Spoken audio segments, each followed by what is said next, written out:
Hey guys, I'm back. Welcome back to the channel, and today I'm going to be doing a movie review on Guardians of the Galaxy Vol.3. So I've actually seen this movie for some time now. It's been a few days. I saw it on the 13th, so last Saturday now, and it's the 18th now. So it's Thursday now. So a few days, let's say. And I know I'm always doing late reviews. It's always a few days after I see the movie, but yeah, it's always busy for me. I have a lot of things going on. But yeah, it's also my birthday in 2 days, which is the 20th, of course. But yeah, anyway, yeah, let's just get into the movie review. Of course, there's always going to be 5 categories, which is the cast, the plots, the action sequences, the credit scenes, and then the final thoughts. So let's just get straight into it with the first category, cast. First of all, I just want to say that I actually used the film for IMAX poster for the movie, not the actual usual movie poster, which is this one. But yeah, I used the IMAX one because I thought it was better and just cooler in general. Well, yeah, the cast. Of course, got Chris Pratt, and Zoe Saldana, and Karen Gillian, and Vin Diesel as Rocket. Who spoiler alert, I should have said at the start, sorry, spoiler alert, that he actually does talk in this movie, but I'm sure it won't be really a spoiler because a lot of you guys have seen it by now. It's been out for a few weeks now. But yeah, he does speak. He says, "I love you guys," which I was really shocked. And when I saw that in cinemas, I stood up, so did my friends. They were shocked as well. Dave Bautista as Drax, who's one of my favourite Guardians. I think, if not, he is my favourite Guardian. He's just so good. I don't know who the guy. I don't know the guy who plays Crowdland, but yeah, he's that guy. Of course, and I think I don't know how to pronounce her name, but it's the French actress who plays Mantis, Pom Clementif. I don't know, but it's Plum something, and of course Bradley Cooper as Rocket. So this movie which centers a lot around Rocket, actually. Like, it does center quite a lot around Rocket. Like, it's basically kind of Rocket's movie. He kind of steals the show. It's not really about. It's still about the Guardians, but like, it does centre around a lot and focus a lot around Rocket's backstory and how he came to be a talking, walking raccoon. Which, yeah, now that we understand, I kind of felt sorry for Rocket because he does have a really sad backstory. You also have Chuck Woody Iwiji, sorry, who plays the main villain in this movie, which is of course the High Evolutionary. It's either one. I think it's Revolutionary, but yeah, a great villain. I really liked him. How he treats animals and like slaves, humans as slaves. He's a great villain. Very like similar to Kang, I guess. Not really. It's not really similar, but like he looks a lot like Kang. I don't know why, but yeah, he kind of did remind me a bit of Kang.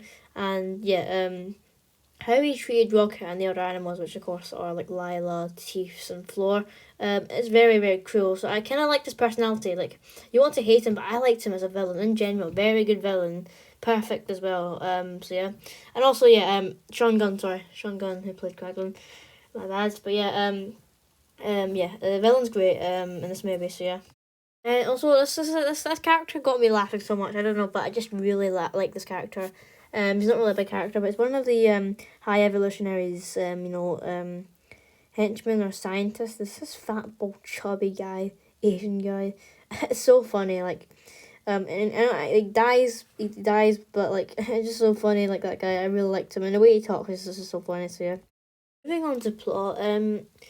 I won't read it. I promise I won't read it off my computer this time because it's pretty boring. But like, it's like basically when a new enemy like attacks the Guardians. Also, oh yeah, sorry, Adam Warlock. Yes, this movie sort of forgot about him. Like, he was meant to be the villain, I guess. Because obviously Volume 2 teased at him, and then for all the hype and stuff, and then he only appeared in it for like. Well, he did appear in it for quite a few bits, but like it wasn't a lot. He was really more of a secondary character. Like, he didn't get a lot of screen time. I really wish he did. Although his introduction is very cool, like how he just flies towards the screen. That's become a meme now. But yeah, very, very cool. And yeah, it's just pretty good. But yeah, I thought he was a pretty good character. I just disappointed that it wasn't the main villain, but nonetheless, as I said, I still like the High Evolutionary as the main villain in the first movie. But yeah, but anyway, back to the plot. It's when like a new threat emerges. The Guardians of the Galaxy decide to like fight together one last time. So yeah, that's really it. And explore Rocket's backstory. Also, Rocket is in a coma for like pretty much the the entire movie. Well, until the end, like the last 40 minutes, he comes back, but like for pretty much a pretty big chunk of the movie, he's like in a coma, which yeah, yeah. But yeah, and yeah, that's really it for the plot. So let's move on to the next category. So there's actually quite a good number of like action sequences in this movie. I really like the action sequences in the movie. Very good, indeed. So the first one, I guess, comes when Adam Warlock enters nowhere and starts attacking the Guardians pretty brutally, actually.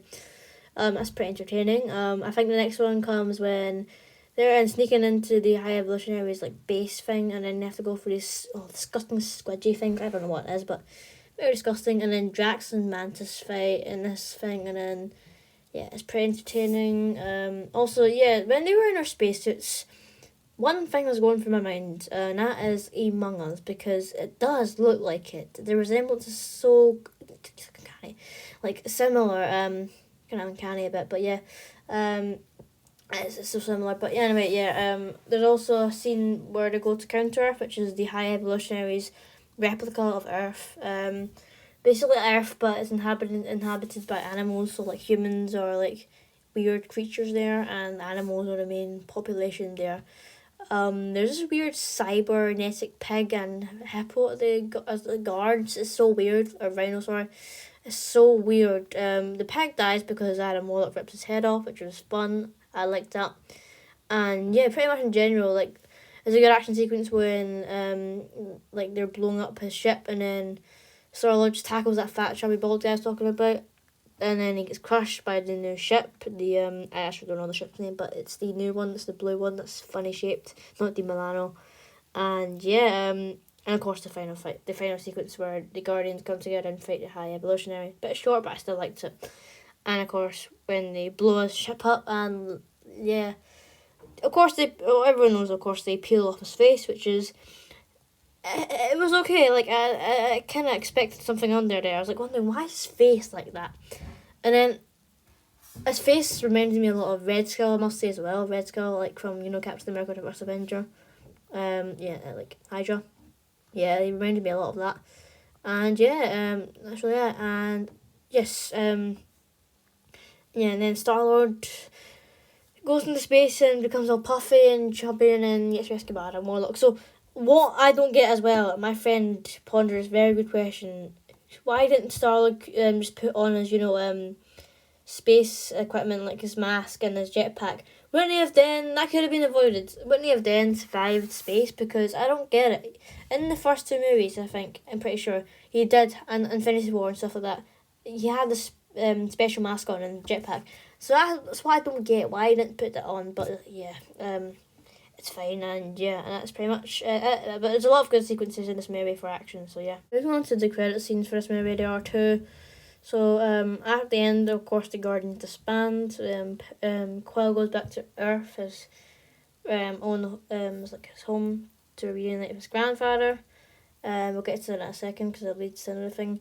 Nebula and Drax stay nowhere to lead the or to build a new thing. I don't know what it is, but yeah. Groot, Rocket, and Kraglin form the new Guardians of the Galaxy, and Gamora goes back to the Ravagers, and Cosmo stays nowhere. So yeah, Cosmo's a dog if you don't know who he is. And also, Mantis goes away to discover what she wants in life and stuff like that. So yeah. So the first credit scene, which is the mid-credit scene, it shows the new Guardians, which is Rocket, Groot, Kraglin, Adam Warlock, one of those Jip slave girls on the High Evolutionary ship, and Cosmo, who are the new Guardians of the Galaxy. And yeah, Groot is an absolute giga chad in the credit scene. He is so big, like it's unreal, bro. And yeah, they're in a desert, and then this bunch of weird alien things start charging towards them. So they charge towards them, and yeah, it's really it. So teases the new the Guardians of the Galaxy, which is pretty cool. And the end one, the post credit scenes, it's just Peter and Star-Lord and his grandfather eating breakfast, really, reconnecting after not seeing each other for a long time. So yeah, that's really it for the credit scene. And lastly, the final category, the final thoughts. So I really did quite enjoy this movie. It's not my favourite MCU movie, but it's pretty fun. It's better than Quantumania, let's just say that. Quantumania was okay, but like it's better than Quantumania. Don't know if the Marvels will beat this. That's the next MCU movie, which released in November. And yeah, as a send off in the final movie to the Guardians franchise, it's pretty good. Yeah, it does the job fine as a final movie for the Guardians of the Galaxy. But yeah, I don't have a lot to say about it. It's not the best movie, but it's not bad. It's just a mid, probably. Like, it's just good. It's not okay, it's just good, probably. I do, yeah, like I said, quite enjoy this. It's enjoyable, it's entertaining to watch. My friend loves this movie. It's his favourite MC movie. I wouldn't say so myself, but yeah. But yeah, it's not my favourite Guardians movie. I think it's my second, so it's probably number one. Still my favourite. Number one's great. Without number one, we wouldn't have a number two and number three. And then it's number three, which is this one, and it's number two. To be honest, they're all good. I don't really have a least favorite Guardians movie because they're all good. Like, yeah, I just quite enjoy all of them. But yeah, but in the end, out of 10, I give this movie probably a 7. And yeah, comment down below what you think of this movie. So yeah, please comment down below, and yeah, like this video and subscribe to Fun Studios if you want to. And to the next video. Bye bye.